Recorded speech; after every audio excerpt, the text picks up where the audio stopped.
Okay, I'm about to go into a topic that I've been wanting to talk about for quite some time. And you'll just have to bear with me on this because it's on my computer.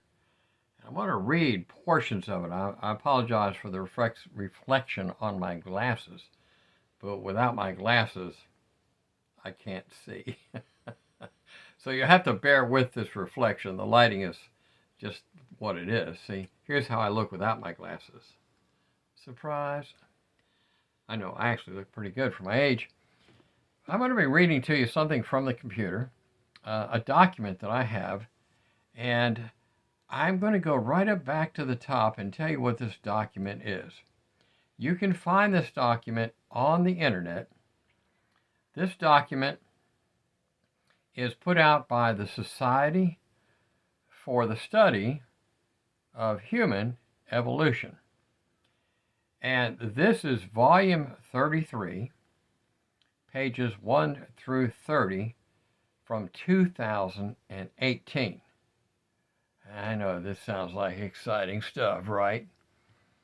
It's exciting in that if you will read what the evolutionists are saying, you will begin to see that the evolutionists don't know what they're saying, and that the whole Darwinian theory is literally falling apart in science right now. I'm going to read what they say, and then I'm going to take you down and show you what's on page 23. It's very important.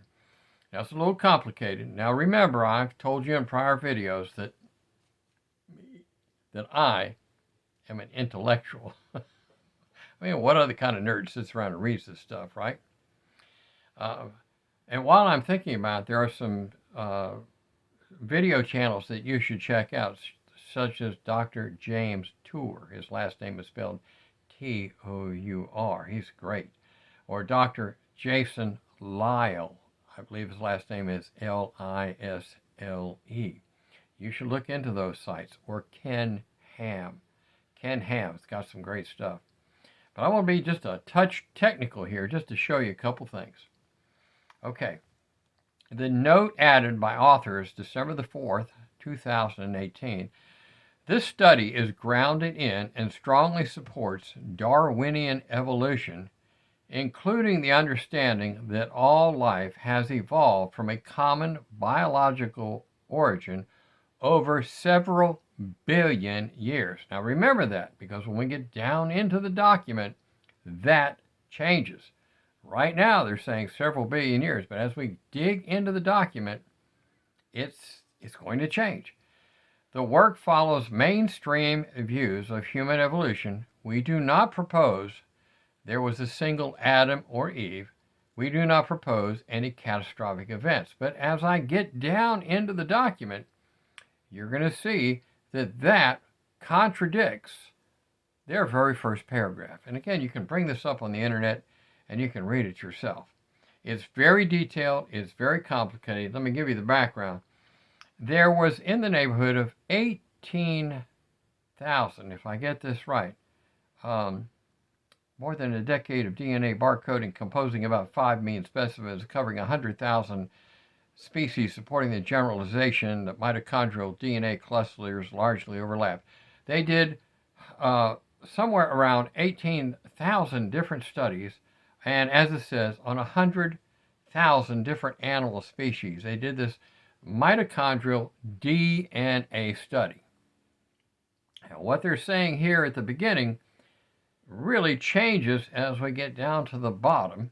And if you bring this document up, you'll see there's all kinds of technical information in here about barcoding DNA and other stuff. And I'm going to get on down here because I want to show you this. And it's very important. And the reason this is important is because evolution is being taught in schools. And the theory of evolution has been disproved many times. But they're going to disprove it in their own paper if you don't mind reading the technical terms. Get down here to page...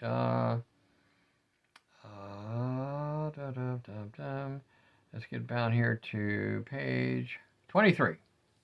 Here it is. I'm going to read it to you. remember, they say there was no beginning pair and there was no catastrophic events. Evolution is being taught right now in public schools. It's being taught in movies and TV and books, and I mean, it just goes on and on and on.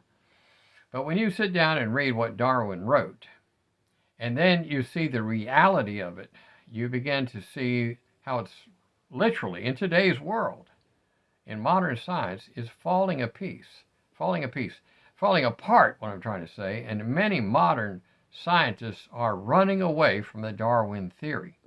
But this paper was written by people that believe Darwin, and yet from the top of the document down to where I'm at right now, it changes. And I'm going to come down here. It says, fossil evidence for mammal evolution in Africa implies that most species started with small founding populations. Now think about that. They're saying no Adam and Eve, but in this paragraph they're saying is each species started with a small founding population. In other words, one male rabbit, one female rabbit, all the rabbits came into the world. One male human, one female human, all the humans come into the world. That's exactly what they're saying here. And they're also saying within the past 200,000 years. What happened to the billions and millions and billions of years? Well, all of a sudden they've gone away. At the beginning of this paper, they start talking about billions of years, which is not logical at all.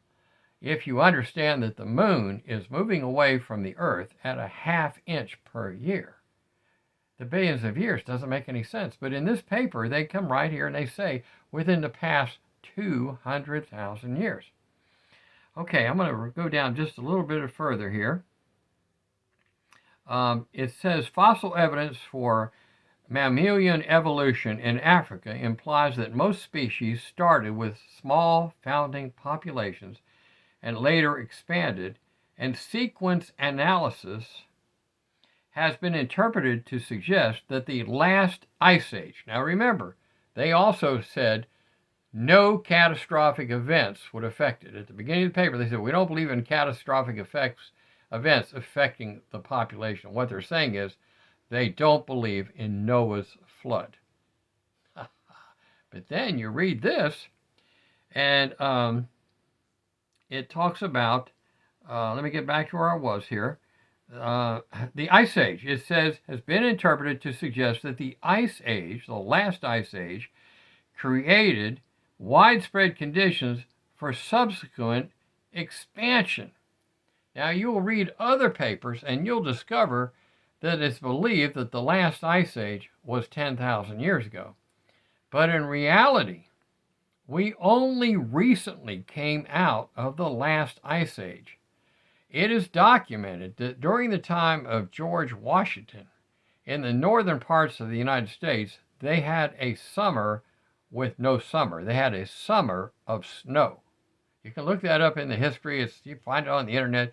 But all you have to do is look up in the time of George Washington that they had this summer where they could in North America, where they couldn't grow any food because it was winter, 12 months of winter. We've only recently come out of the last Ice Age, and they're saying that the last Ice Age is causing this.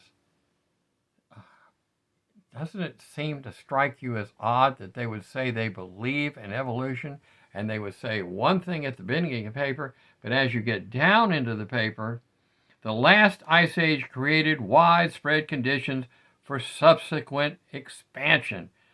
In other words, you had two rabbits somewhere in the world. Those two rabbits got busy like rabbits were, and now you've got rabbits everywhere. And you had two people. Of course, when they came off the ark, there wasn't just two people. There was Noah, his wife, and his 3 sons and their wives. And that's how the human race really got started. There was Adam and Eve, and then there was the flood, and it was Noah's ark Those people are actually our ancestors. My computer flashed off on me. Let me bring it back up. So if you have the time, look up this paper. Even evolutionists themselves are beginning to say that evolution is not true. At the front of this paper, they go from billions of years down to 200 years, 200,000 years, and then they go to the last ice age, which really wasn't that long ago. So here's what I'm trying to say. Evolution is taught in movies, is taught in TV, is taught in popular books, is taught in public schools. Why do they teach evolution? Because they don't want to believe in and acknowledge God. They don't want to acknowledge and believe in the Bible. But these things are true. God is real. And again, all you have to do is really begin to look at the newer scientific evidence that's coming out about the James Webb Telescope and some of the studies that are being done, and you will begin to see that evolution is false. This is John Hauser with Free Advice. Thank you for listening. Please pick up some books and do some reading. Please do some internet research and dig into this yourself. And from one intellectual to another, you can do it.